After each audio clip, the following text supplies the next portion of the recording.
Hello students, welcome to our YouTube channel. तो कैसे हो आप सब। तो आज हम फिर से थर्मल प्रॉपर्टीज ऑफ मैटर की एक और लेक्चर वीडियो को लेके आए हैं। तो लास्ट लेक्चर में हमने बेसिकली इंट्रोडक्शन किया था इस चैप्टर में कि हीट क्या होती है और टेम्परेचर से रिलेटेड टॉपिक क्या होते हैं। आज हम पढ़ेंगे यहाँ पे थर्मल एक्सपेंशन की हीट की वजह से किसी भी सॉलिड की बॉडी में जो इंक्रीमेंट होता है या डिक्रीमेंट होता है, जो चेंज होता है, उस चेंज के बारे में पढ़ेंगे। तो चलिए स्टार्ट करते हैं अपना आज का लेक्चर।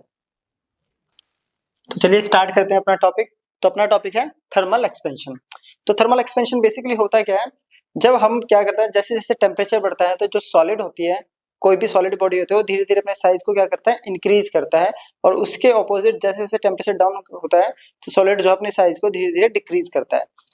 तो क्या ऐसा पॉसिबल है? तो आप लोगों ने ऐसा बहुत सारे केसेस जो है अपने रियल लाइफ में देखे हुए हैं। जैसे कि सर्दियों के अंदर जो रबड़ वाली पाइप होती है जिससे हम टैप के अंदर कनेक्ट करके हम पानी को लेके जाते हैं, वो रबड़ वाली पाइप देखा होगा आपने, वो हार्ड हो जाती है ना। तो बेसिकली थर्मल एक्सपेंशन का ही एक एप्लीकेशन है। तो ऐसा होता है क्यों है कि साइज इंक्रीज या डिक्रीज करता है क्यों है, तो इसको समझते हैं जरा कुछ एक एग्जांपल से। देखिए इनिशियली हमने मान लिया ये एक सॉलिड है, ठीक है, और ये है किसी गिवन टेम्परेचर पर, किसी गिवन यानी जैसे कि अभी कोई भी टेम्परेचर है तो उस पे गिवन टेम्परेचर पर ये एक सॉलिड है, ठीक है। सॉलिड जो है ये पार्टिकल से मिलके बना हुआ है, छोटे छोटे एटम्स मॉलिक्यूल से मिलके बना हुआ है, ठीक है, राइट।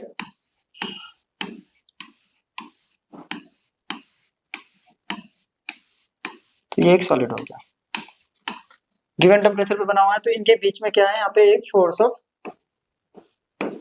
अट्रैक्शन है ना, जिसकी वजह से एक दूसरे पार्टिकल को होल्ड करते हैं। अब क्या कर रहे हैं, अब यहाँ पे हम इसको कर रहे हैं हीट दे रहे हैं। हीट का मतलब क्या रहा है, इसका धीरे धीरे टेम्परेचर बढ़ा रहे हैं। अब हमने यहाँ पे क्या करा है, इसको बेसिकली हीट किया। हीट करने का मतलब है इसको हमने दी थर्मल एनर्जी। और थर्मल एनर्जी क्या करती है, जो ये फोर्स ऑफ अट्रैक्शन है, उससे पहले क्या होगा, बेसिकली इसमें क्या होगा, ये जो पार्टिकल जो है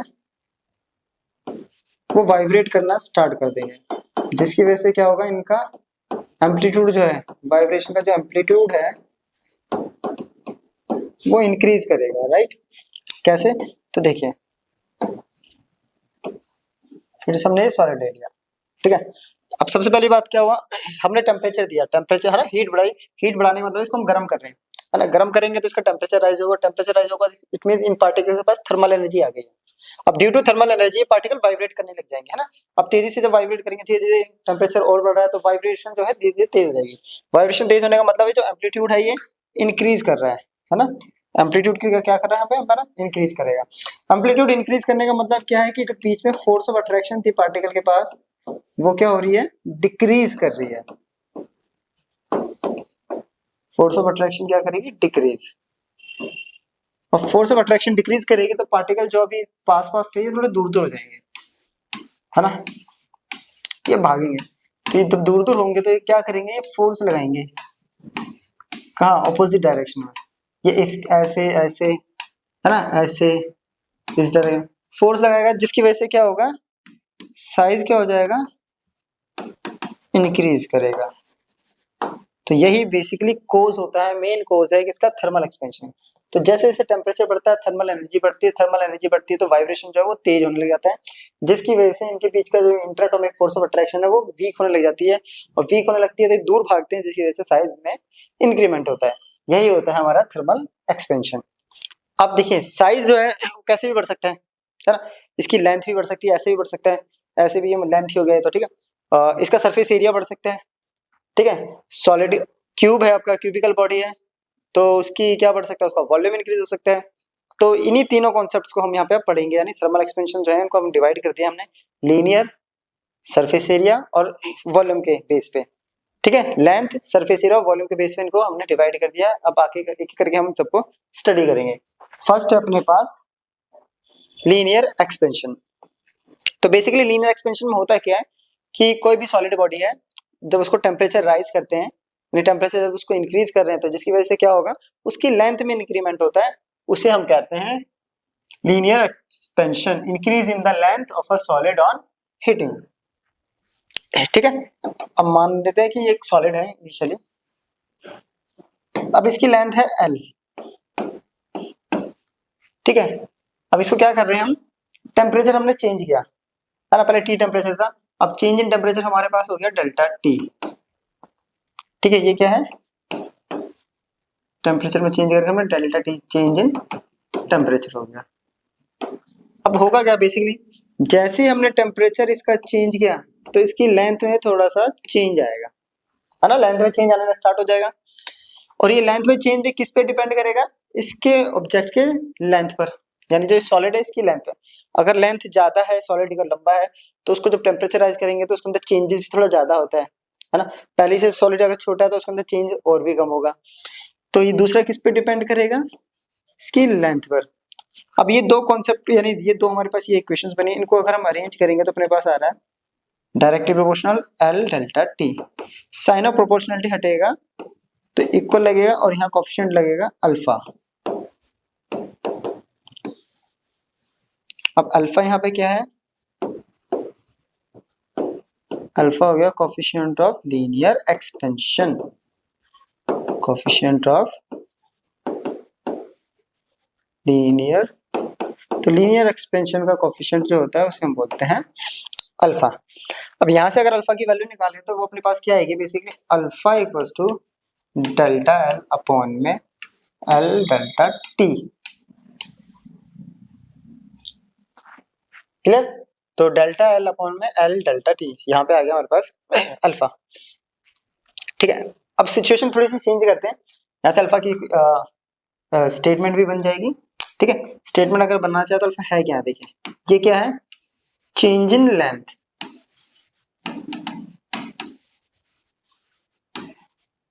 अपॉन में L क्या है, ओरिजिनल लेंथ, और डेल्टा T क्या है, चेंज इन टेम्परेचर।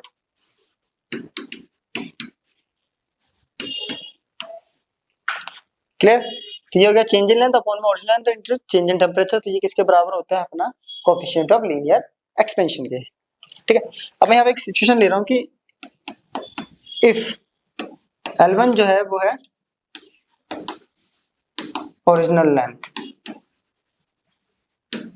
किसकी, सॉलिड की, किस टेम्परेचर पर, एट T1 डिग्री सेल्सियस, और L2 जो है ये, ठीक है,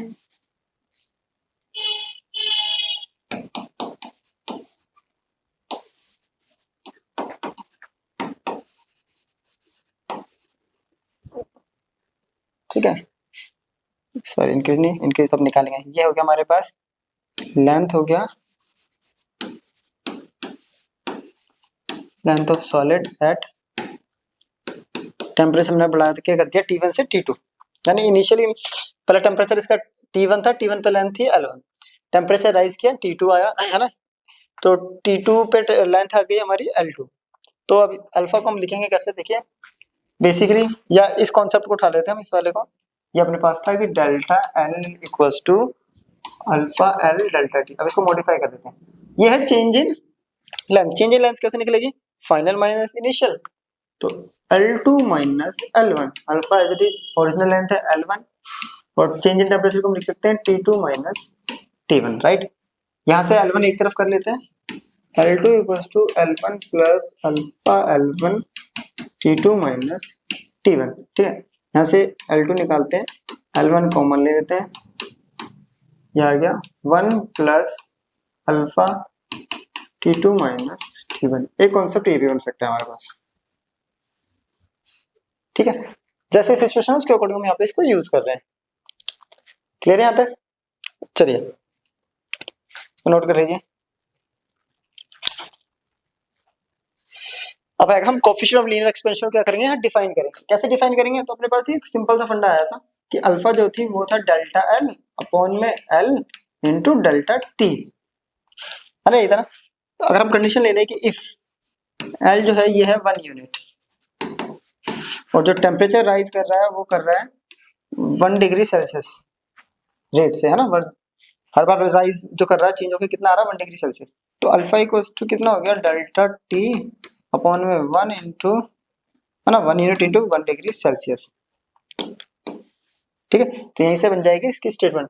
the coefficient of linear expansion of a solid is defined as the small change in length, ठीक है, in length per unit original length, तो per unit original length per degree change in temperature, तो कितना degree change हो रहा है, ठीक है, उसके रिस्पेक्ट में हमने इसकी डेफिनेशन बना दी।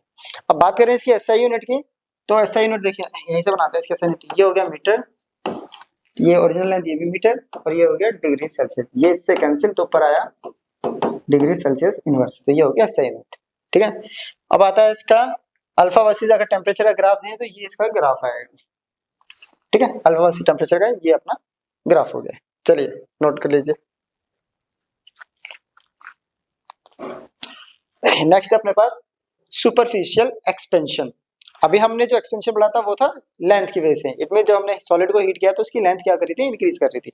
अब हम सॉलिड को हीट कर रहे हैं तो उसकी क्या इंक्रीज होगा यहाँ पे, सरफेस एरिया, तो एरिया में जो इंक्रीज होता है उसे हम कहते हैं सुपरफिशियल एक्सपेंशन, ठीक है। कॉन्सेप्ट सेम रहेगा कि जो डेल्टा एस है बेसिकली वो किस पे डिपेंड करेगा, डेल्टा टी पे, सेम, और डेल्टा एस डिपेंड करेगा दूसरा कि पहले इनिशियल सरफेस एरिया कितना था, ओरिजिनल सरफेस एरिया कितना था। दोनों को अरेंज करेंगे तो आएगा S delta T, sign of proportionality हटेगा तो यहाँ आएगा बीटा, तो यहाँ पे बीटा क्या है अपने पास, तो बीटा है basically coefficient of superficial expansion, coefficient of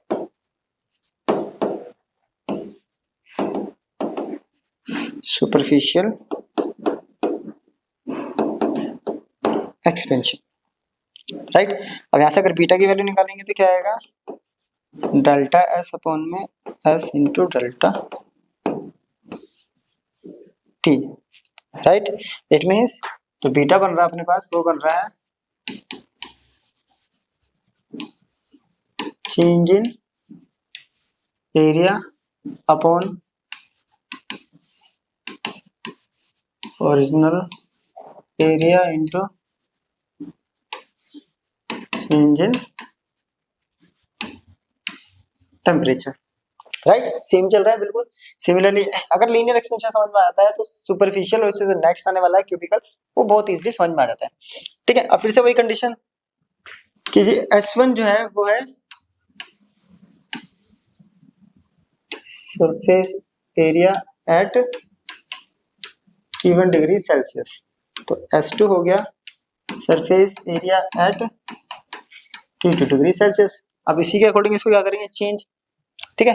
फिर से इस वाले कॉन्सेप्ट को उठाते हैं, S beta S delta T, S का क्या हो गया S2 minus S1, change in surface area था तो कैसे निकालेंगे S2 minus S1 beta S1, और चेंज इन टेम्परेचर हो गया T2 माइनस T1, S1 उधर लेके जाएंगे तो S1 plus beta S1 T2 minus T1, फिर से क्या करेंगे S1 कॉमन लेंगे,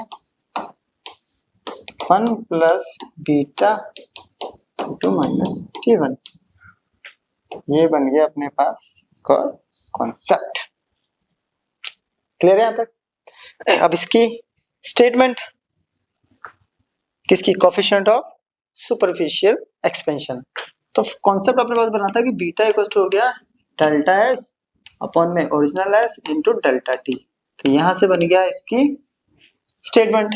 it means coefficient of superficial expansion of solid defined as the small change in surface area per unit original surface area per degree change in temperature. Clear, तो statement बन गई यहाँ से। अब इसकी भी ऐसा यूनिट की अगर बात करें तो देखिए ऊपर है सरफेस एरिया तो metre square, original surface area metre square per degree rise in temperature, metre square cancel, तो ये आ गया डिग्री सेल्सियस इनवर्स। तो इसकी ऐसा यूनिट भी सेम। और अगर इसका ग्राफ बनाए टेम्परेचर वर्सेस बीटा का तो वैसे ही बनेगा जैसे उस अल्फा वाला बना था अपना, उस अल्फा की जगह हम वाई एक्सिस पे बीटा पुट करते हैं। यहाँ तक क्लियर है। अब तीसरा आ रहा है कि अगर सॉलिड बॉडी आपका क्यूबिकल बॉडी है ना, और वो सॉलिड बॉडी को जैसे टेम्परेचर राइज करेंगे तो उसका वॉल्यूम में भी चेंज होगा, है ना, तो वॉल्यूम यहाँ पे इंक्रीज होगी तो अब आएगा हमारे पास वॉल्यूम वाला कॉन्सेप्ट।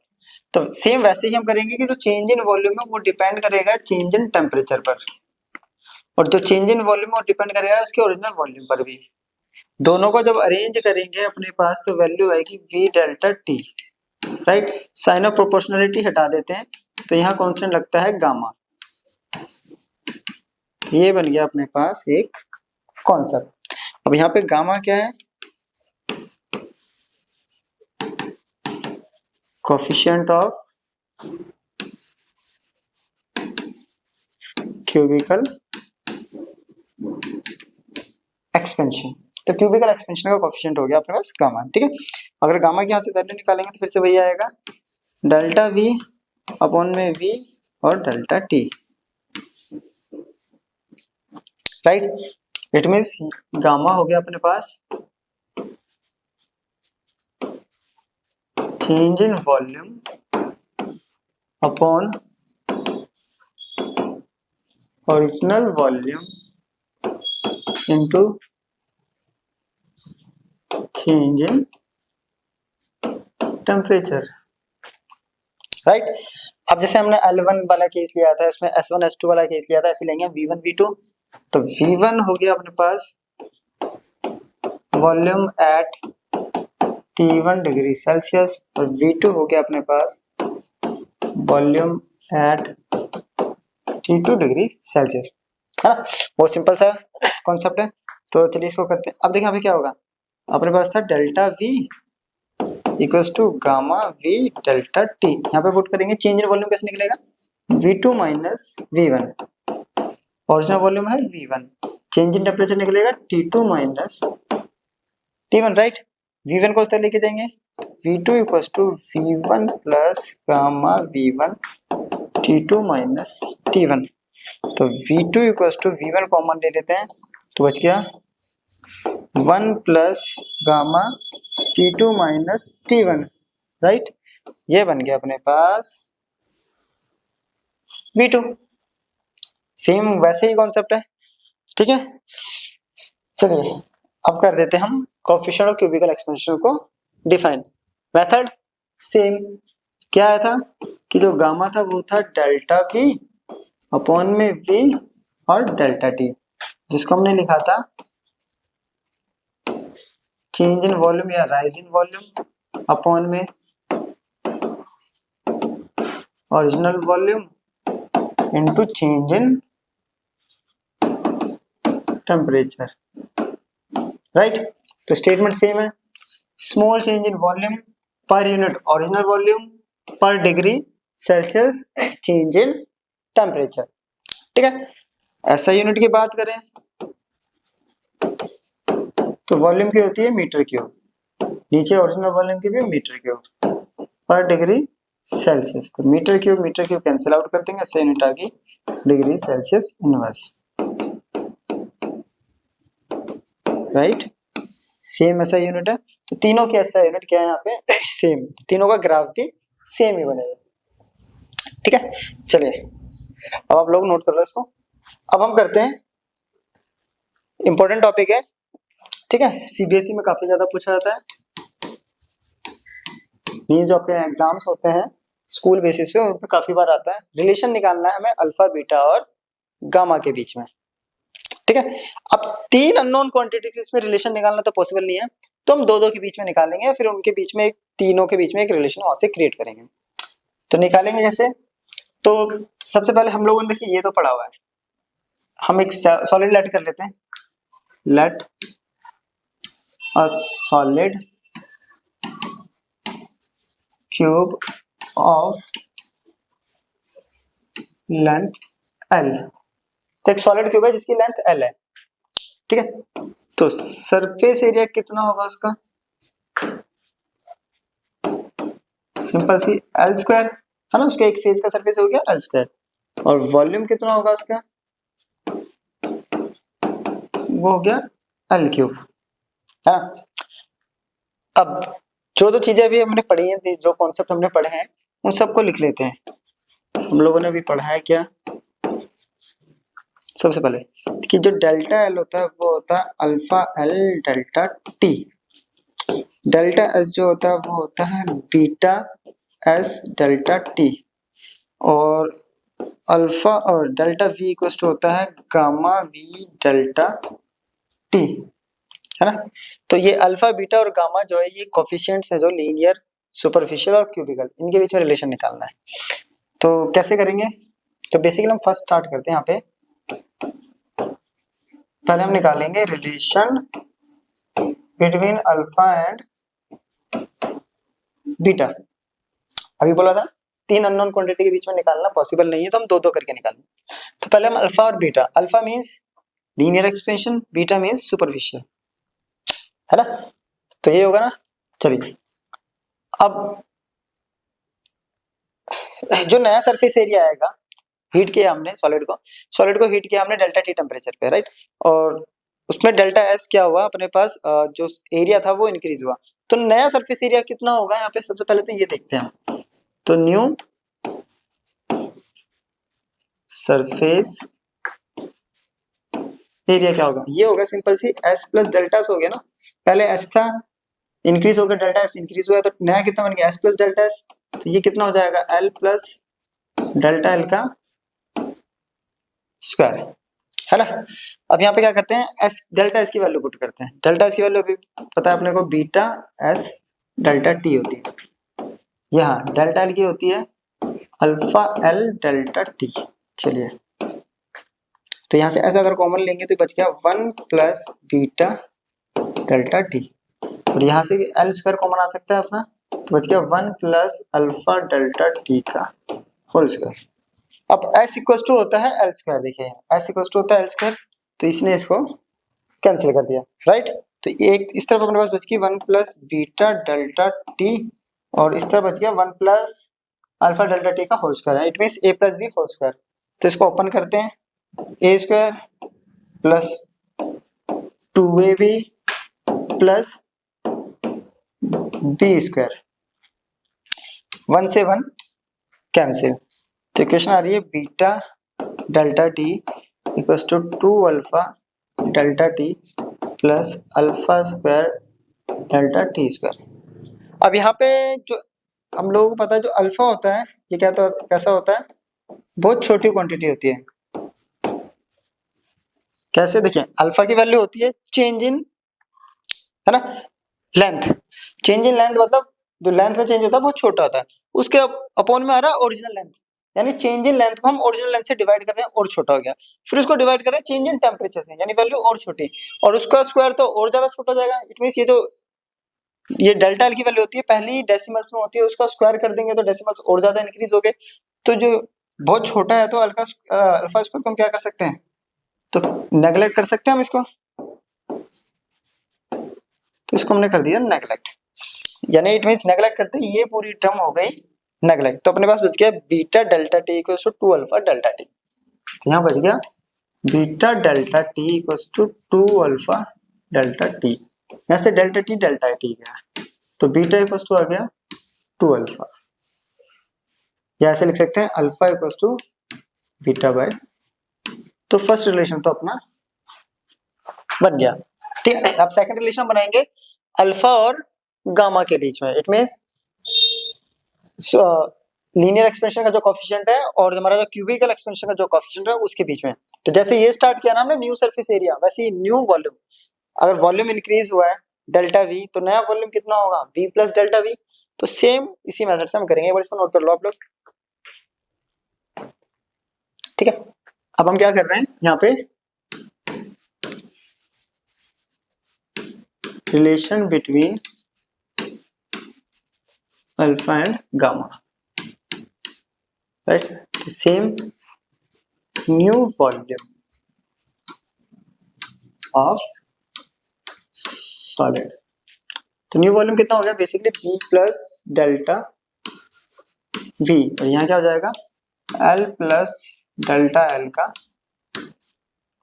क्यूब, है ना। अब यहाँ पे डेल्टा वी की अगर वैल्यू पुट करेंगे तो क्या आएगा, डेल्टा पी ये होता है gamma we delta T L, ये हो जाएगा अल्फा एल डेल्टा टी का होल क्यूब। तो इन दोनों टर्म में से अगर देखें तो वी अपने पास कॉमन आ रहा है, वी तो 1 प्लस गामा डेल्टा टी यहाँ बचा है, और यहाँ आ गया एल क्यूब, यहाँ बच गया 1 प्लस अल्फा डेल्टा टी का क्यूब। अब अपने को पता है v इक्वल टू होता है एल क्यूब, तो इसने इसको कैंसिल कर दिया, तो यहाँ बच गया 1 प्लस गामा डेल्टा टी, और यहाँ बच गया 1 प्लस अल्फा डेल्टा टी का whole cube. It means a plus B whole cube का कॉन्सेप्ट यहाँ लगेगा। तो सबसे पहले होता है a cube plus 3a square mean 3 × 3 into B, तो 3 alpha delta T plus 3a B square, 3 × 3 B square, तो 3 इसका स्क्वायर, और लास्ट में होता है हमारा पास बी क्यूब, इट्स पूरे का क्यूब, तो अल्फा क्यूब और डेल्टा टी का क्यूब। ये इससे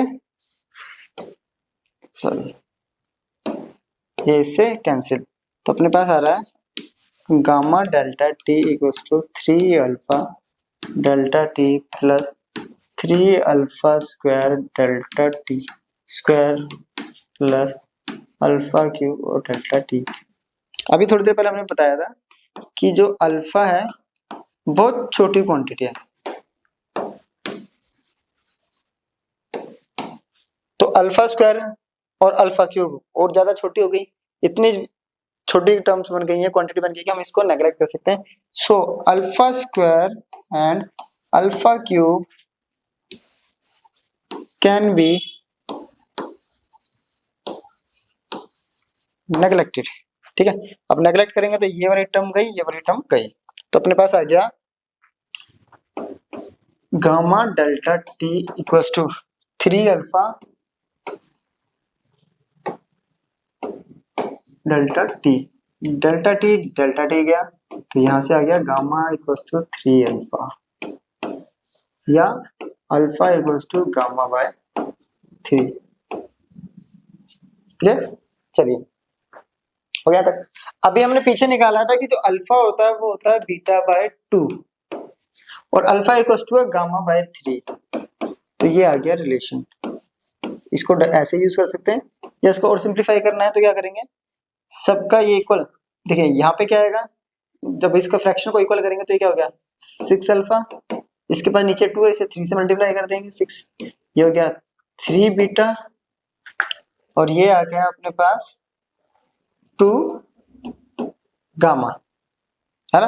अब यहाँ से हम किसी के भी बीच में रिलेशन निकाल सकते हैं, जैसे अगर मुझे इन दोनों के बीच में निकालना है तो ये रहा, या देखिए सेम ही आ रहा है, अगर यहाँ से गामा निकाल रहे हैं, गामा इक्वल्स टू 3 अल्फा, ठीक है, beta equals to 2 alpha, gamma equals to 3/2 beta, तो सबके बीच में यहाँ रिलेशन हम निकाल सकते हैं। तो ये काफी इंपॉर्टेंट रिलेशन है अपना, चलिए इसको नोट कर लो आप लोग।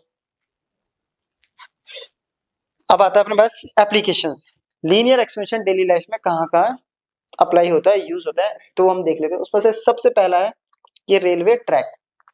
तो रेलवे ट्रैक में देखा होगा, ये देखिए ये 2 ट्रैक है, इनके बीच में यहाँ पे ध्यान से देखिए ये स्पेस दे रखा है, तो ये जो स्पेस है, इतना स्पेस क्यों दे रखा होता है, तो सबसे पहला रीजन क्या है कि ये जो ट्रैक्स होते हैं ये ओपन स्पेस में ही होते हैं, आपने देखा होगा हमेशा खाली ओपन प्लेन एरियाज में क्या होते हैं, ये लगा रखे होते हैं, तो वहाँ पे सनलाइट भी बहुत पड़ती है, जिस हिसाब से अपना इंडिया है, स्पेशली अगर इंडिया की बात करें, और इंडिया में भी अगर वेस्ट साइड की बात करें हम, तो यहाँ पे काफी ज्यादा धूप पड़ती है ना, धूप मतलब हीट बहुत ज्यादा है, हीट होगा तो ड्यू टू थर्मल एक्सपेंशन इनका साइज इंक्रीज करेगा, और जब ये इंक्रीज करेगा जो ये गैप है ये धीरे धीरे एक दूसरे के साथ क्या करेंगे, टकराएंगे, टकराने की वजह से 2 चीज हो सकती है, या तो ये बैंड हो जाएगा, है ना, या फिर ये ब्रेक हो सकता है, अगर एक्सपेंशन ज्यादा है तो ब्रेक हो सकता है, एक्सपेंशन कम है तो बैंड हो जाएगा, अगर गैप नहीं होगा तो, है ना। बैंड हो जाएगा तो उससे क्या होगा, जो ट्रेन उसके ऊपर आ रही है पटरी पे, वो धीरे धीरे क्या होगी, जब इस पोर्शन पे आएगी तो वहां से डीरेल, इट मींस उसके पटरी के उतरने के चांसेस ज्यादा हो सकते हैं, यानी पटरी पे से जो व्हील है वो स्लिप आउट हो जाएगा, और जिसकी वजह से एक बहुत बड़ा एक्सीडेंट हो सकता है। तो उस चीज को बचाने के लिए इसमें पहले से ही स्पेस दे रखा होता है ड्यू टू थर्मल एक्सपेंशन। और सर्दियों में उल्टा हो सकता है इसका, है ना, विंटर अगर ज्यादा है तो ये क्या होगा, कॉन्ट्रैक्ट भी कर सकते हैं, तो उस केस में क्या होगा, यहाँ गैप ज्यादा आ जाएगा। तो इन दोनों फैक्टर्स को ध्यान में रख के ही ये चीज गैप दिया जाता है, तो ठीक है, वहां पे जो है फैक्टर ऑफ सेफ्टी को ध्यान में रख के ही गैप जो है, एक लिमिटेड गैप यहाँ पे देना पड़ता है।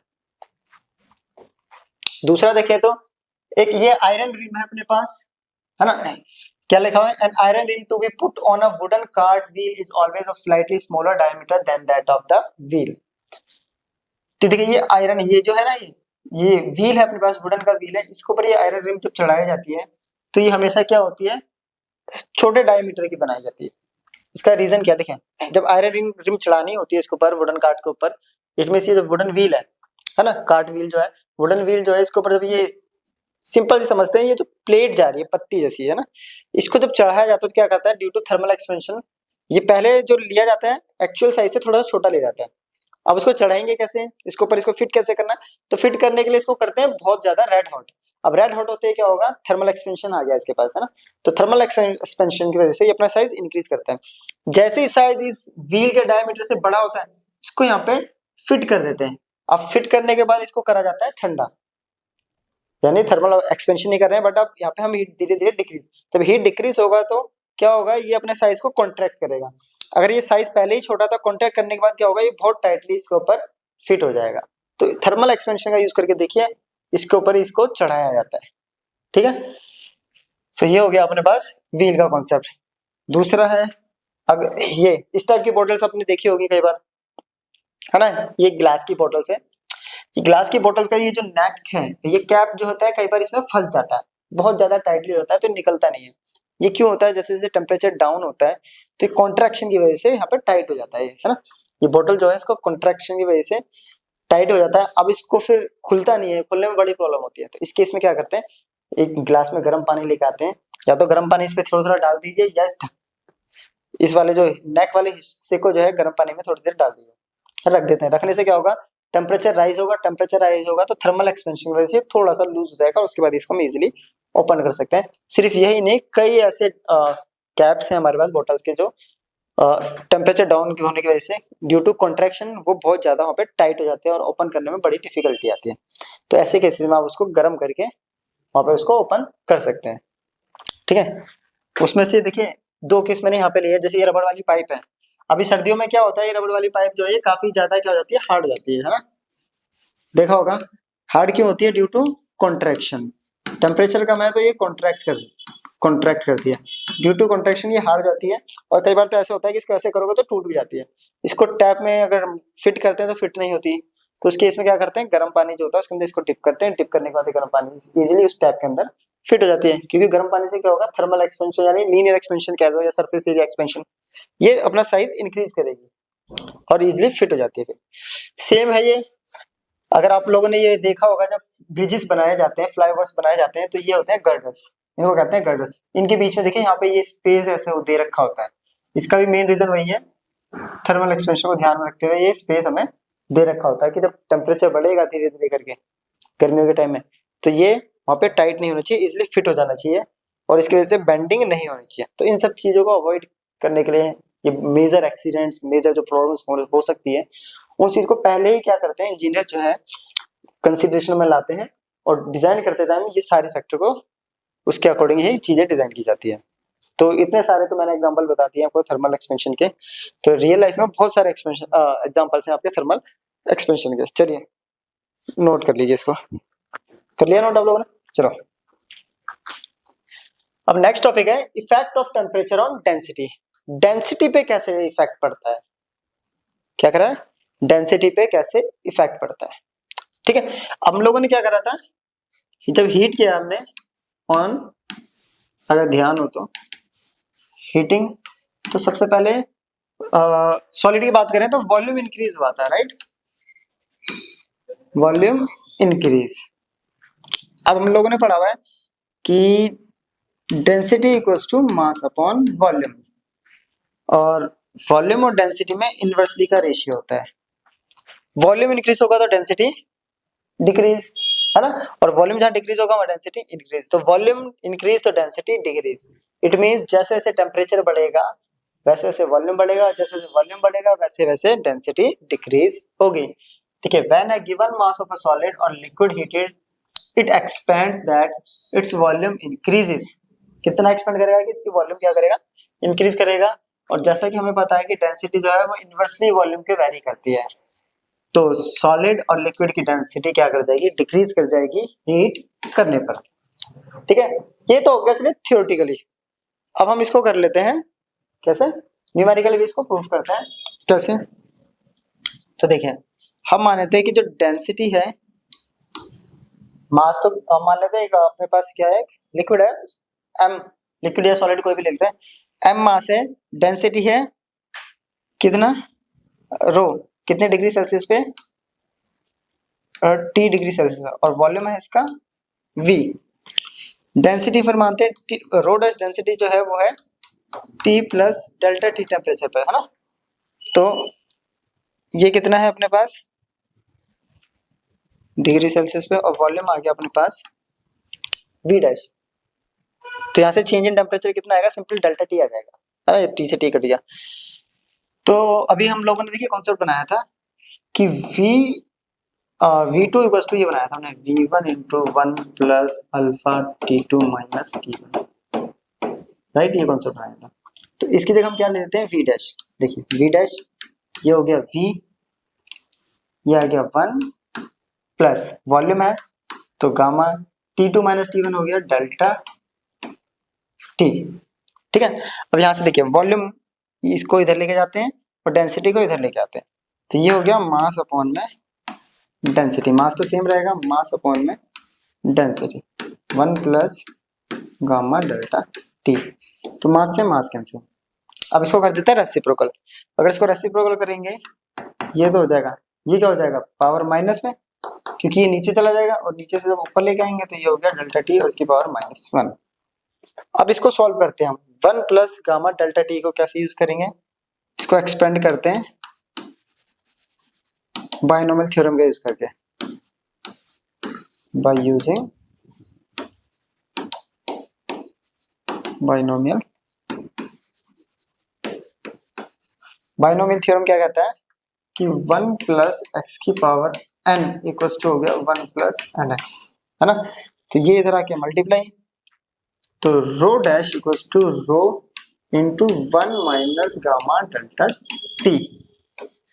अब देखिए रो डैश जो है वो नई डेंसिटी है, रो जो है वो ओरिजिनल डेंसिटी है, into 1 minus gamma delta T.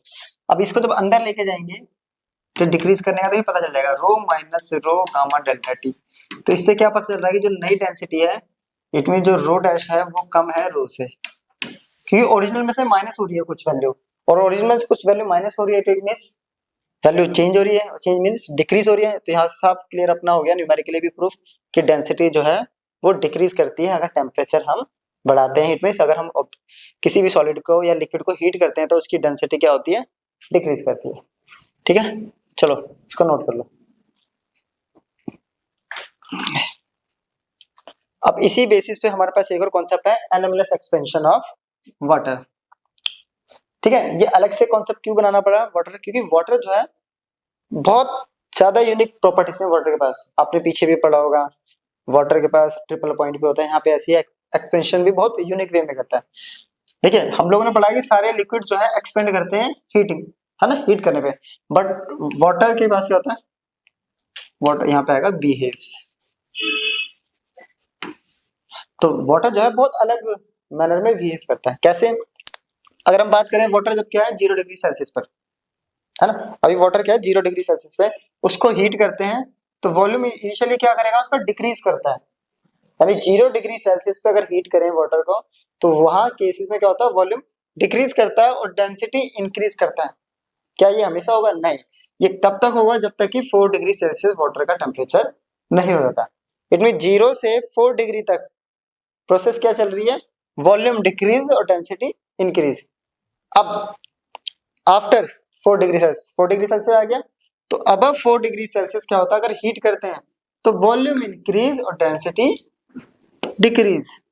देखिए दो प्रॉपर्टी आ गई एक तरह से, दो बार डेंसिटी यहाँ वेरी कर रही है। 0 से अगर बात करें हम 0 डिग्री सेल्सियस से 4 डिग्री सेल्सियस और फिर 4 डिग्री सेल्सियस से अबव, इस केस में क्या हो रहा है, वॉल्यूम डिक्रीज और डेंसिटी इंक्रीज। इस केस में वॉल्यूम इंक्रीज और डेंसिटी डिक्रीज, है ना। और तो 4 डिग्री पे क्या हो गया, मैक्सिमम। तो 4 डिग्री पे डेंसिटी जो होती है वाटर की मैक्सिमम होती है। तो बहुत यूनिक वे में ये बिहेव करता है। इसी वाटर की प्रॉपर्टी जो एक्वेटिक लाइफ है, जो पोलर रीजन्स में रहती है या ऐसी जगह रहती है जहाँ टेम्परेचर बहुत डाउन हो जाता है और लेक जम जाती है, उसके नीचे भी सर्वाइव कर पाता है। क्योंकि ऊपर का टेम्परेचर क्या होता है बेसिकली, ये अगर पॉन्ड है तो यहाँ देखिए ये ऐसे आइस बन जाती है। यहाँ मोस्टली क्या होगा 1 degree 0 degree Celsius 1 degree Celsius 2 degree Celsius हो सकता है ना, या 0 डिग्री सेल्सियस पे जमना। तो नीचे जाते जाते वो क्या होता है 4 डिग्री सेल्सियस होता है नीचे। अब 4 डिग्री सेल्सियस पे क्या होगा, नीचे डेंसिटी मैक्सिमम होती है ना, उसकी डेंसिटी नीचे मैक्सिमम होती है, तो मैक्सिमम डेंसिटी में था 4 डिग्री सेल्सियस। अब 4 डिग्री सेल्सियस पे इजीली जो है एक्वेटिक लाइफ जो है वहाँ पे सर्वाइव कर सकती है। इसलिए सारी एक्वेटिक लाइफ जो है वो नीचे की तरफ चली जाती है जब भी ऐसे लेक जो है फ्रीज होना स्टार्ट करती है। क्लियर। और अगर इसका ग्राफ की बात करें हम, तो पहला ग्राफ है अपने पास वॉल्यूम वर्सेस टेम्परेचर। देखिए 0 से अगर हम स्टार्टिंग से बात करें, देखिए ये यहाँ पे ये है वॉल्यूम और ये 4 डिग्री तक, ये है 4 डिग्री सेल्सियस। तो ये डिक्रीज कर रहा है और फिर देन इंक्रीज कर रहा है, और डेंसिटी इसके अपोजिट इंक्रीज कर रही है फिर डिक्रीज कर रही है। ठीक है, चलिए अब कर लेते हैं इन पे कुछ क्वेश्चंस। ठीक है, तो फर्स्ट क्वेश्चन है show that the coefficient of area expansion delta a by delta t of a rectangular sheet of the solid is twice its linear expansivity alpha. हमें ये शो करना है कि डेल्टा ए बाय ए और delta T किसी rectangular sheet का, किसी solid से बनी हुई रेक्टेंगुलर शीट है, वो 2 टाइम्स है लीनियर एक्सपेंसिविटी। बेसिकली क्या प्रूफ करना पहले वो देख लेते हैं। देखिए ये लिखा है डेल्टा ए बाय ए और delta T equals to 2 alpha. ये हमें प्रूफ करके लेकर आना है, ये लेकर आना है अपने को प्रूफ करके। तो पहले हम एक सॉलिड शीट जो है उसको कंसीडर करते हैं। तो ये अपने पास एक सॉलिड शीट हो गई, ठीक है, जिसकी इनिशियल लेंथ मान लेते हैं हम L है और इनिशियल ब्रेड्थ है। ठीक है, अब डेल्टा टी इसका टेम्परेचर बढ़ा है। अब डेल्टा टी टेम्परेचर अगर हम बढ़ाएंगे तो इसमें क्या क्या चेंज होगा, इसमें देखिए बहुत सारे चेंजेस आएंगे। क्या होगा, तो वही हम करते हैं। देखिए ये ऐसे इंक्रीज कर सकती है,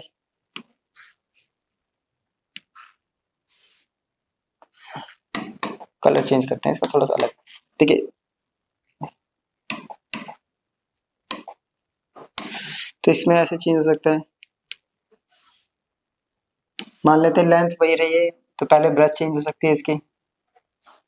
एक चेंज ऐसा हो सकता है कि इसमें ब्रेथ में चेंज आ गया डेल्टा भी, तो इसको हमने मान लिया डेल्टा एरिया 1 इस वाले पोर्शन का, है ना। तो चेंज इन नया चेंज इन एरिया जो है वो ये आ गया। या हम इसमें ऐसे चेंज कर सकते हैं कि ये ऐसे चेंज हो रहा है, इसकी ब्रेथ वही है लेंथ में चेंज हो रहा है, साइड बाय साइड इंक्रीज कर सकते हैं। इट मींस ये आ गया डेल्टा एल, तो इसको हमने मान लिया डेल्टा A2। ठीक है, या फिर ओवरऑल इसमें चेंज हो सकता है। ओवरऑल चेंज मींस ऐसे,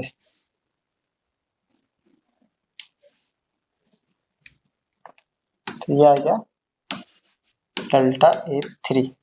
अगर यहाँ बात करें हम, देखिए डेल्टा A1 इक्वल्स टू क्या रहा है, लेंथ है इसकी L इंटू बी होता है ना, लेंथ है L और ब्रेथ है इसकी डेल्टा बी। वहीं अगर डेल्टा A2 की अगर हम बात करें तो लेंथ आ गई इसकी delta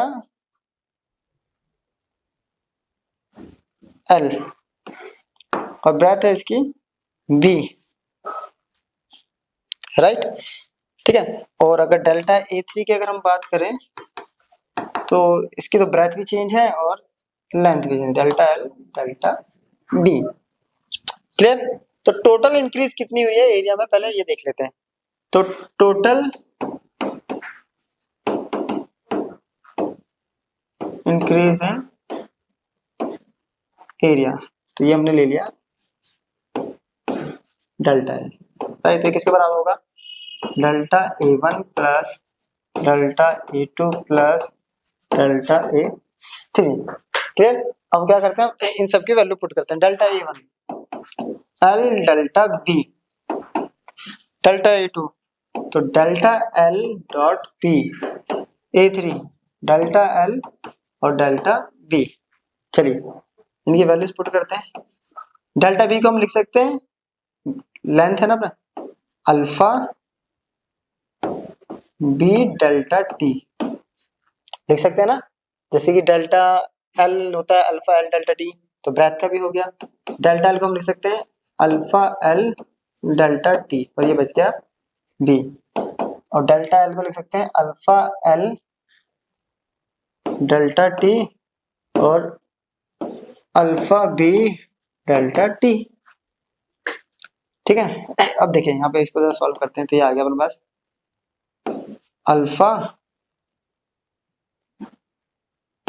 L B delta T plus alpha L B delta T plus l B alpha square और डेल्टा टी स्क्वायर।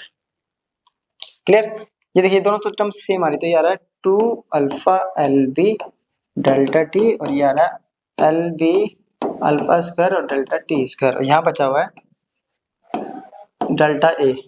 अब ये देखिए इसको देखें तो एल स्क्वायर बहुत छोटा सा है, क्या है, तो ये हो गया नेग्लेक्टेड। इसको नेग्लेक्ट करेंगे तो डेल्टा ए इक्वल्स टू कितना आ गया, ये बच गया 2 alpha L B delta T.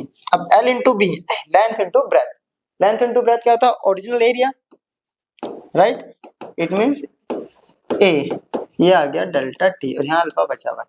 इस ए और डेल्टा टी को ले आते हैं नीचे, तो इधर क्या बच रहा है डेल्टा ए अपॉन में ए डेल्टा टी इक्वल्स टू आ गया 2 अल्फा।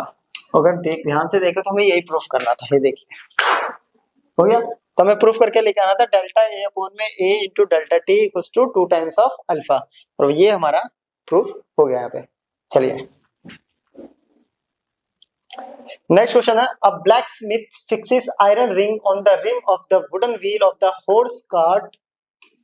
ठीक है, the diameter of rim and the ring iron ring are this and this, ठीक है, respectively at 27 degrees Celsius.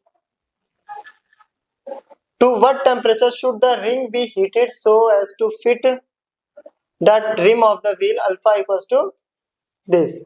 अपने को क्या बोला है, एक ब्लैक स्मिथ है, उसको आयरन रिंग को रिम के ऊपर वुडन है ना रिम है उसके ऊपर फिट करना है।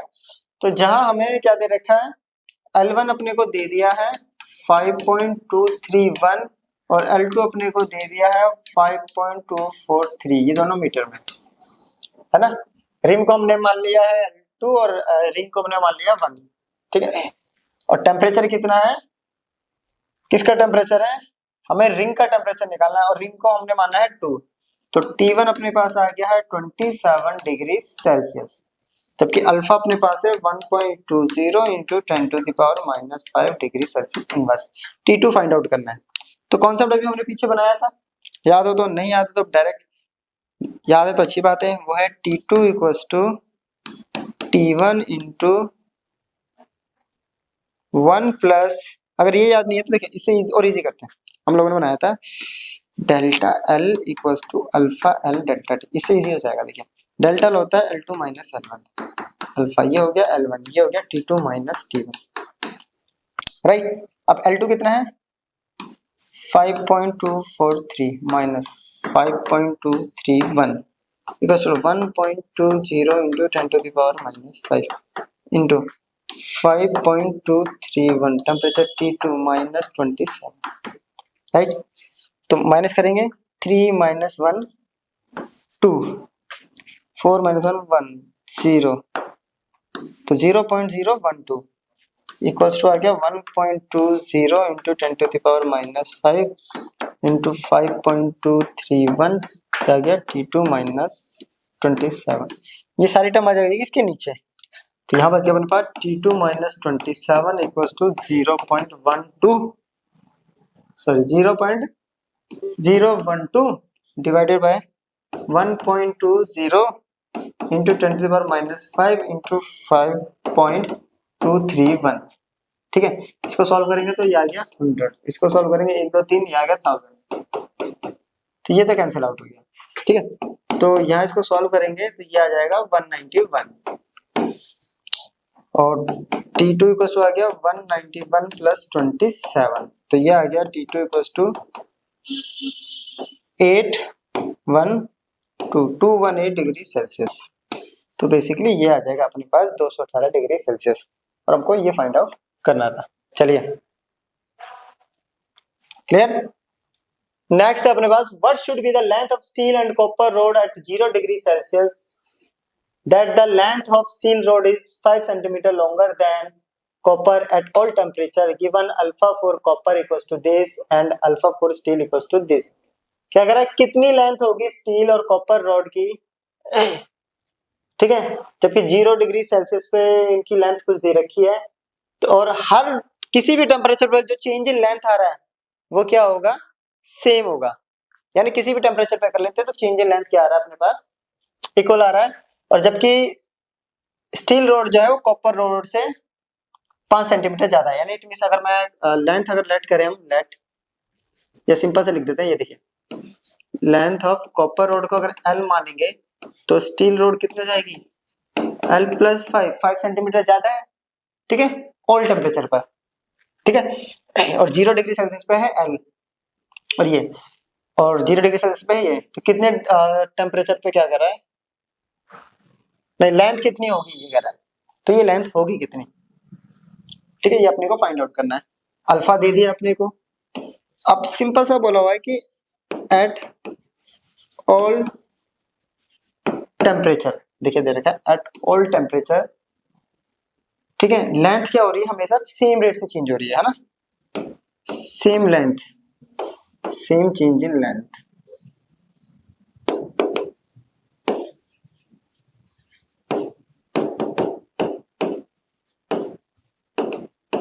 ऑब्टेन, तो इट मींस टेम्परेचर का कोई इफेक्ट नहीं पड़ रहा है, एक तरह से चेंज इन टेम्परेचर भी क्या हो गया, सेम हो गया। तो change in temperature is also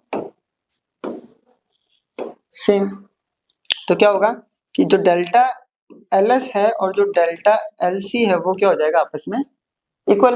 अब डेल्टा एलएस क्या होता है, सिंपली अगर इसको हम लिखें alpha delta L S into delta T, और ये हो गया एस, ठीक है, ये हो गया अल्फा सी एल सी और डेल्टा टी। अब डेल्टा टी तो सेम है तो ये कैंसिल आउट। अब इनकी अगर वैल्यू सब्स्टिट्यूट करें तो ये हो गया एल एस, इसकी वैल्यू है एल प्लस 5, राइट, और इसकी वैल्यू है एल सी, ये है एल, ठीक है, यहाँ तक हो गया। अब इसको करते हैं हम सिंप्लीफाई, इसकी वैल्यू पुट करते हैं, एल एस की वैल्यू कितनी है, तो स्टील की वैल्यू है 1.1 into 10 to the power -5 into L plus 5, right, इधर आ रहा है 1.7 into 10 to the power -5 into L. चलिए यहाँ तक हो गया। इसको इधर लेके आएंगे तो डिवाइड कर देगा, ये तो कैंसिल आउट हो गया, इसको डिवाइड करते हैं तो ये आ गया L plus 5 equals to 1.7 L upon में 1.6, तो L को भी ले आते हैं इधर, माइनस हो जाएगा, तो यहाँ बच गया 5 इस टू 1.7 L अपॉन में 1.6 माइनस L। सॉल्व करते हैं, एलसीएम आएगा 1.6, ये तो आ गया 1.7 L, ये आ गया 1.6 L, है ना। तो इसको सॉल्व करेंगे तो वैल्यू कितनी आ रही है, तो 1.7 1.6, ये आ गया 0.1 L अपॉन में 1.6 और ये आ गया 5। अब इसको कर देते हैं यहाँ सॉल्व, एक मिनट, 1.6 है ना, ठीक है 1.6 L, ठीक है,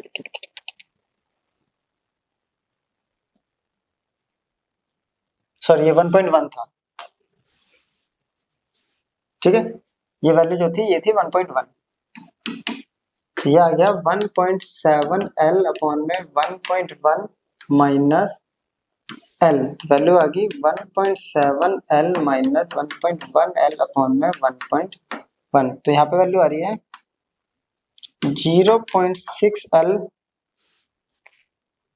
अपॉन में 1.1 और यहाँ बचा हुआ है 5, L निकालना है अपने को, तो L equals to 5 into 1.1 upon में 0.6, तो बेसिकली ये गया 10 और ये आया नीचे 10, तो ये तो कैंसिल, ये आ गया 55/6, तो L की वैल्यू आ गई 55/6, डिवाइड करते हैं, 6 9 जा 54, ठीक है, 54 हुआ, 10 बचा, 0.1, ठीक है। तो फिर 4 बचा, 10406, ये आ गया, इतनी वैल्यू आ गई इसकी, ये सेंटीमीटर में, मीटर में, सेंटीमीटर। और ये तो आ गया कॉपर का, स्टील का था L+5, इट मीन्स 9.16 + 5, तो ये आ गया 14.16 सेंटीमीटर। चलिए ये अपने को फाइंड आउट करना था, हो गया। नेक्स्ट क्वेश्चन देख लेते हैं। तो नेक्स्ट क्वेश्चन अपने पास, a steel wire is 2 mm in diameter is stretched between two clamps when its temperature is 40 degrees Celsius. Calculate the tension in the wire when its temperature falls to 30 degrees Celsius.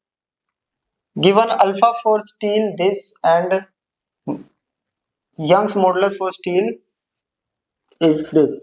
क्या कर रहा है, एक steel wire है जिसका diameter 2 mm है, तो radius आ गया 1 mm। सेंटीमीटर में करेंगे इसको तो कितना जाएगा, 0.1 सेंटीमीटर, है ना, ये mm में था, सॉरी। इसको ये भी कब है, इसको 2 क्लैंप के बीच में बांध दिया है, ठीक है। जब टेम्परेचर 40 डिग्री सेल्सियस है तब इसका 2 mm है, ठीक है। हमें टेंशन निकालनी है, वायर के अंदर टेंशन कितनी होगी अगर टेम्परेचर को हम डाउन कर देते हैं। डाउन कितना कर दिया हमने, 30 डिग्री सेल्सियस। अल्फा दे रखा और अपने को यंग्स मॉडुलस दे रखा है। तो टेंशन देखिए यहाँ पे सिंपल सा है, अपने पास जो अप्लाई हो रहा है यहाँ लग रहा है हुक्स लॉ,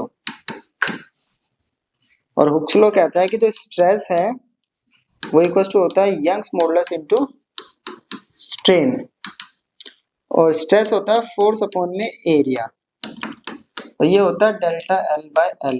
अपने को निकालना है ये फोर्स ही है यहाँ पे, वो टेंशन।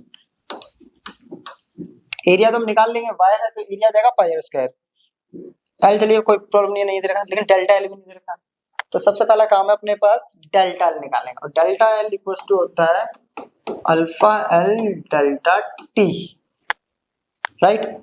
अगर यहाँ से अल्फा वैल्यू नहीं पुट करते अभी, या डायरेक्ट इसको ऐसे पुट कर देते हैं, डेल्टा एल की वैल्यू अपने पास आ गई है, यहाँ पुट करते हैं टेंशन आ जाएगा, तो एफ इक्वल टू गामा, ये हो गया alpha L delta T by L, और ये ए इधर आके हो गया मल्टीप्लाई, ये आ गया ए इंटू ए। अब वैल्यूज पुट करते हैं, देखिए यंग्स मॉडुलस 21 इंटू 10⁻11। मैंने सेंटीमीटर में क्यों किया, क्योंकि यहाँ पे डाइन सेंटीमीटर स्क्वायर दे रखा, डाइन पर सेंटीमीटर स्क्वायर, तो इसको डाइन में ही निकाल देंगे, ठीक है। अल्फा दे रखा है 1.1 इंटू 10⁻⁻5, एल से एल कैंसिल हो गया, ठीक है। डेल्टा टी हो गया अपने पास 40 - 30, और एरिया है πr², तो 22/7 इंटू r² में 0.1 का स्क्वायर। इसने इसको ये डिवाइड कर दिया 3 पे, ठीक है। 10⁻11 -5 6 आ गया, तो यहाँ पे आ गया 3 इंटू 10⁻6 इंटू 1.1 इंटू ये आ गया 10 इंटू 22 इंटू 0.1 है, तो इसको हम लिख सकते हैं 0.1 इंटू 0.1, ये आ गया 10 नीचे, ठीक है। ये हटा दिया मैं, 10 आ गया, एक 10 इससे सॉल्व हो गया, ठीक है। इसका भी आ गया नीचे 10, 1 2 ये आ गया 4, 10 की पावर आ गया 4, है ना। तो इसको से मल्टीप्लाई करेंगे तो ये आ रहा है अपने पास 6 इंटू अपने पास 11 भी बचा हुआ है, 11 इंटू 10⁴। अब मल्टीप्लाई कर देते हैं यहाँ पे 66 और 11, 6 6 6 6 6 2 7 2 6 करके कुछ आंसर आ रहा है, ठीक है। तो आ रहा है 726 इंटू 10⁴। डेसिमल लगाएंगे तो आ जाएगा 7.26 इंटू 10⁴, 2 9, राइट। नेक्स्ट क्वेश्चन देखते हैं। The design of some physical apparatus requires that there be a constant difference in length at any temperature between iron and copper cylinder laid side by side. What should be the length of the cylinder at 0 degree for the difference in the length to be 10 centimeter at all temperatures? Given alpha for copper this and this. Same question जैसा भी हमने पीछे किया था थोड़ी देर पहले, third question किया था। कह रहा है कि किसी फिजिकल apparatus को जरूरत पड़ रही है डिजाइन बनाने के लिए, मतलब इस टाइप की रिक्वायरमेंट है कि जो डिफरेंस इन टेम्परेचर आ रहा है किस किस में, कॉपर और आयरन में, वो किसी भी टेम्परेचर पे सेम है, जबकि 0 डिग्री पे जो डिफरेंस है वो कितना है अपना, वो है 10 सेंटीमीटर। किस किस के बीच में है, तो आयरन और कॉपर। अपने को ये दे रखा है कि आयरन और कॉपर की लेंथ का जो डिफरेंस है वो है 10 सेंटीमीटर, किस पे, हर टेम्परेचर पर। अब अपने को पता है कि अगर हर टेम्परेचर पे सेम है, यहाँ से मैं इसकी अगर वैल्यू निकालूं तो ये आ गया 10 प्लस एल सी। से क्वेश्चन फर्स्ट बना के छोड़ देते हैं। तो सिंपल सी बात है कि डेल्टा एल आई और डेल्टा एल सी, आयरन और कॉपर है, दोनों इक्वल होगा, है ना। इसका फॉर्मूला हो गया अल्फा, है ना, एल आई डेल्टा टी, तो ये एल आई हो गया, ये आ गया alpha L C delta T, delta T गया। इसकी वैल्यू क्या है अपने पास, एल आई यारा 1.1 into 10 to the power -5। L I की वैल्यू अपने पास 10 प्लस एल सी, इसकी वैल्यू है 1.7 into 10 to the power -5। L C की वैल्यू एल सी है ना, इसको तो एल सी रख देते हैं। ये से कैंसिल, 1.1 उधर चला गया, तो यहाँ वैल्यू बच रहा है अपने पास 10 plus L C equal to 1.7 L C upon में 1.1। ठीक है, एल सी को उधर ले आते हैं, माइनस हो जाएगा, तो 10 equal to 1.7 L C upon में 1.1 माइनस में एल सी, ये आ गया अपने पास 1.1 1.7 L C minus L C, sorry 1.7 तो ये आएगा 1.1, ये आ गया 1.1 एल सी। ठीक है, माइनस करेंगे तो आएगा 0.6 एल सी अपॉन में 1.1 और यहाँ बचा है 10। एल सी निकालना है तो ले जाके कैलकुलेट कर देते हैं। तो L C equals to 10 into 1.1 upon में 0.6, पॉइंट इधर गया 10 और पॉइंट इधर गया 10, ये आ रहा है अपने पास 110/6। तो 6 के टेबल में ये सिंपली कितने पे आएगा, 6 वन जा 6, 5 बचेगा, 5 और 0, फिर 6 8 जा 48, 2 और 0 2 0, 6 3 जा 18, फिर 2 0 18, तो ये आ गया सेंटीमीटर, ये आ गया कॉपर की।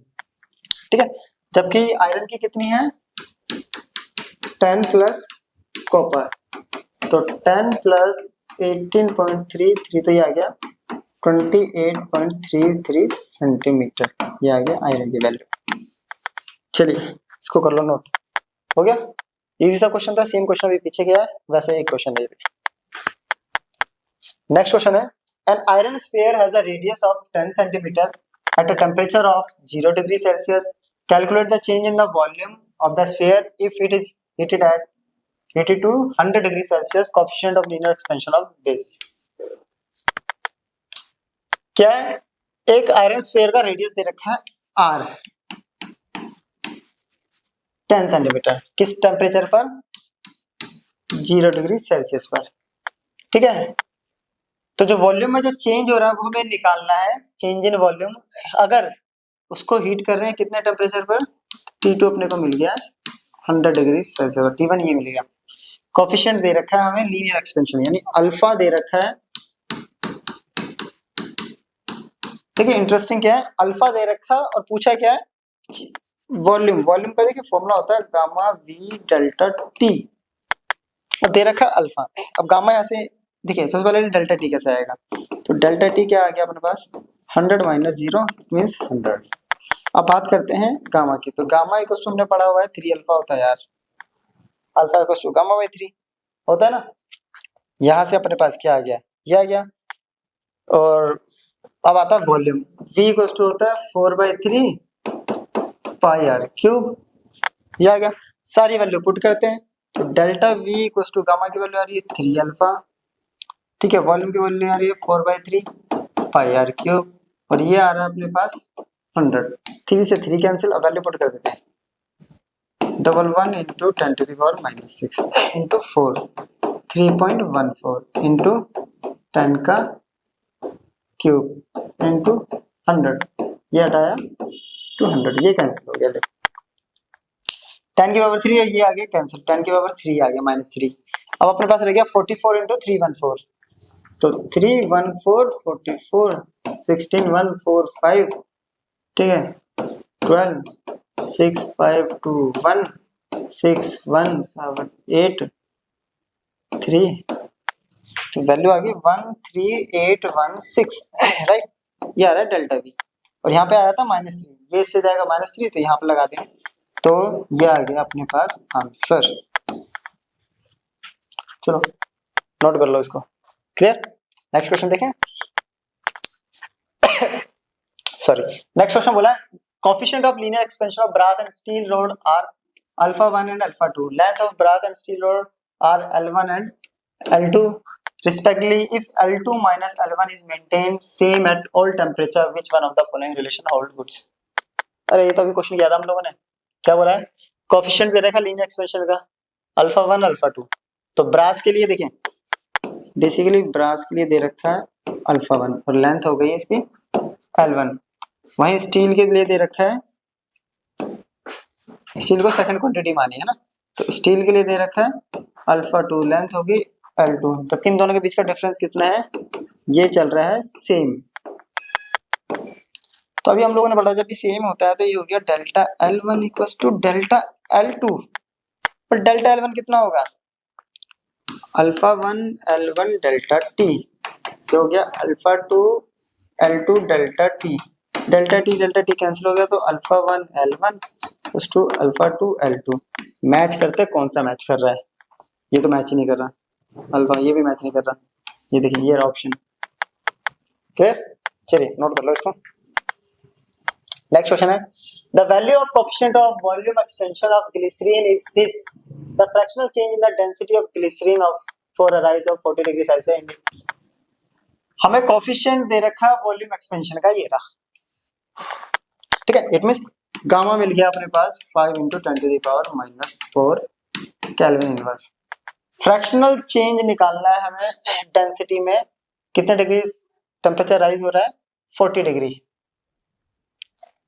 ठीक है, तो ये अपने को निकालना 40 डिग्री। अब देखिए डेंसिटी में निकालना है, तो डेंसिटी के लिए हमने पढ़ा था density equals to rho into 1 minus gamma delta T, इसको इधर लेके आएंगे तो क्या आएगा, रो अपॉन में rho equals to 1 minus gamma delta T, इसको इधर लेके जाते हैं, इसको इधर, तो gamma delta t side change कर दिया, ये आ गया 1 माइनस रो डैश अपॉन में रो, तो बेसिकली ये क्या आ गया, gamma delta T equals to rho minus rho dash upon में रो, ये रहा fractional change, gamma into delta t आ गया। गामा की वैल्यू दे रखी है, डेल्टा टी अपने पास है ना, राइज इन टेम्परेचर अपने को दे रखा है, तो रो माइनस रो डैश अपॉन में रो इक्वल्स टू क्या हो गया, ये आ गया वैल्यू, गामा की वैल्यू 5 × 10⁻⁻⁴, ये है 40, तो ये आ गया सिंपल 200 × 10⁻⁻�4,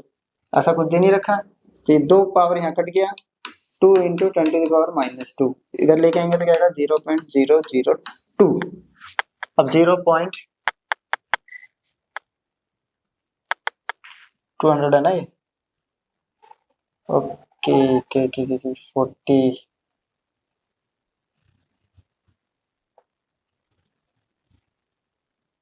सर 0.02 आएगा ना, 3 नहीं है ना, तो 0.02, तो ये आ गया ऑप्शन डी अपने यहाँ पे करेक्ट, क्लियर। तो ये था हमारा आज का लेक्चर, जिसमें हमने टोटली थर्मल एक्सपेंशन को कवर कर लिया, उससे रिलेटेड कॉन्सेप्ट, उससे रिलेटेड जो भी न्यूमेरिकल्स थे वो हमने कर लिया। अब हम नेक्स्ट वीडियो में मिलेंगे एक नए टॉपिक के साथ, तब तक के लिए गुड बाय।